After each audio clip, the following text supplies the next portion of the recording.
हे friends, मैं जूही कुमारी, मेरे channel education love में आप लोग का स्वागत है।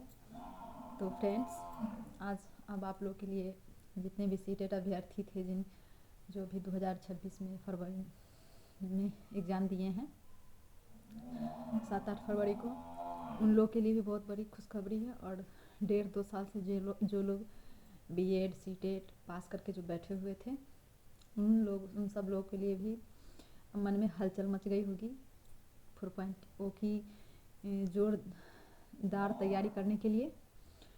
और मैं भी उनमें से एक अभ्यर्थी हूँ। सो फ्रेंड्स, आप लोग को मैं यह बताना चाहती हूँ कि बहुत जल्द फॉर्म का डेट भी आने वाला है। तो जितने भी ज़रूरी कागजात हैं, खास के फीमेल के लिए, सारे फादर्स के एड्रेस पे होने चाहिए। और अब कोई आंदोलन तो नहीं चाहेंगे कि अब कोई बीच में कोई आंदोलन किसी इशू को लेकर हो, नहीं तो फिर और डिले हो सकता है TRE-4 में।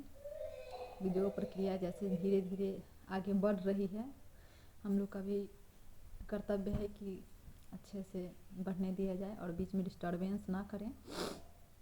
सो फ्रेंड्स, जितने भी TRE 4.0 वाले हैं, वे लोग पढ़ाई तो करते ही थे 1.5-2 साल से, लेकिन कंसिस्टेंसी के साथ। लेकिन अब थोड़ा और एफर्ट्स लगाना पड़ेगा। 100% एफर्ट्स की ज़रूरत है।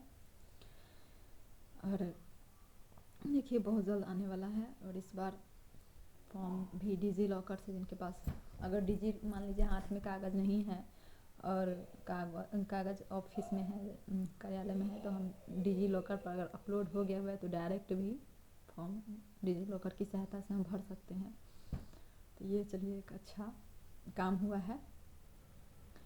तो 4.0 वाले अब जितने भी सब्जेक्ट हैं, GK GS हैं, उन पर पकड़ बनाए, एक अच्छा सा रूटीन सेट कर लें।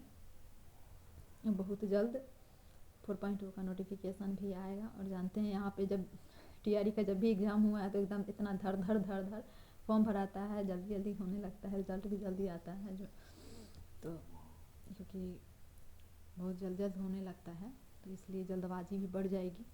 और जल्दबाजी में लोग का दिमाग हैंग भी होने लगता है कि क्या पढ़े क्या नहीं पढ़े, किस सब्जेक्ट को ज़्यादा पढ़े। तो मैं बताना चाहूँगी, सब्जेक्ट जिनका जो सब्जेक्ट है उनको पकड़ बनाएं, क्योंकि एक सब्जेक्ट में अगर हिस्ट्री है तो 48 नंबर का आएगा। GS और सब्जेक्ट लेके 48 मार्क्स का आएगा। सबसे ज़्यादा टेंशन हिस्ट्री का ही होता है, क्या है कि हिस्ट्री में कहाँ से क्या पूछेगा। हिस्ट्री को ज्योग्राफी को रिलेट करके पूछ देते हैं, पॉलिटी को रिलेट करके पूछ देते हैं, इकोनॉमी को रिलेट करके पूछ देते हैं। तो बहुत वास्ट विषय है, उसका कोई और अंत नहीं है। इसके लिए समझ नहीं आता कि कहाँ से पढ़े। तो एक मैं लूसेंट का हूँ, उसमें से बहुत ज़्यादा क्वेश्चन टकराया हुआ है लूसेंट से, और NCERT। और बाकी जो होता है प्रैक्टिस, तो वो तो मस्त है ही, लेकिन समझ ले कॉन्सेप्ट क्लियर करने के लिए NCERT अच्छा है।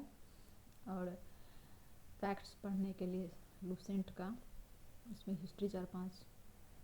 वैसे तो जिनका हिस्ट्री सब्जेक्ट होगा उनको सारे हिस्ट्री, एंशिएंट, मेडाइवल, वर्ल्ड और मॉडर्न पे खास के ध्यान देना है, क्योंकि 8 नंबर GS में भी वहीं से आएगा। तो तैयारी करना बहुत जल्द TRE-4 का आ गया हुआ है। देखिए, बहुत दिनों के इंतज़ार के बाद TRE-4 आया है, तो हमें इस बार चूकना नहीं है। एक बार मैं भी एग्ज़ाम इससे पहले दे चुकी हूँ 3.0। मैंने देखा है कि एग्ज़ाम हॉल में कैसा माइंड हो जाता है आदमी का, नर्वस हो जाता है। और आता हुआ क्वेश्चन भी बहुत ज़्यादा गलती होते हैं, और क्वेश्चन सीधे सीधे पूछता है लेकिन ऑप्शन बहुत घुमाता है। तो प्रैक्टिस ज़्यादा से ज़्यादा करना चाहिए। मैंने पिछली बार प्रैक्टिस बहुत कम किया था, इस वजह से भी मेरा सिलेक्शन बहुत कम हो पाया था। इस बार मैं कोशिश करूँगी ज़्यादा से ज़्यादा प्रैक्टिस करने की। और आप लोग को भी कहूँगी कि सिर्फ रिविजन से नहीं काम बनता है, practice most important for success. तो प्रैक्टिस एकदम करते रहना है। एक दिन बीच करके सेट लगाइए, एक दिन पढ़िए, एक दिन रिविजन कीजिए, और बस एक दिन बीच करके सेट लगाइए। रोज़ मत सेट लगाने में बहुत 3-4 घंटा एनालिसिस करने में सेट लगाइए, एनालिसिस कीजिए, उसमें बहुत टाइम जाता है। तो इसलिए एक दिन बीच करके सेट लगाइए, इससे ठीक रहेगा। मतलब पढ़ने का भी टाइम मिलेगा और सेट भी लगाने में, क्योंकि सेट में अगर नंबर कम आने लगता है उसके बाद लोग डिमोटिवेट हो जाते हैं, लेकिन होना नहीं है। हम ये तो सोचेंगे नहीं, अच्छा चलिए इतना तो आया, और इंक्रीज अपने आप होते जाएगा। एक दिन हम पढ़ेंगे और एक दिन सेट बनाएंगे तो अपने आप नंबर इंक्रीज होने लगता है। और सबसे महत्वपूर्ण बात, अभी से ही सारे कागजात बनवा लीजिए, जितने भी जो मेल फीमेल हैं।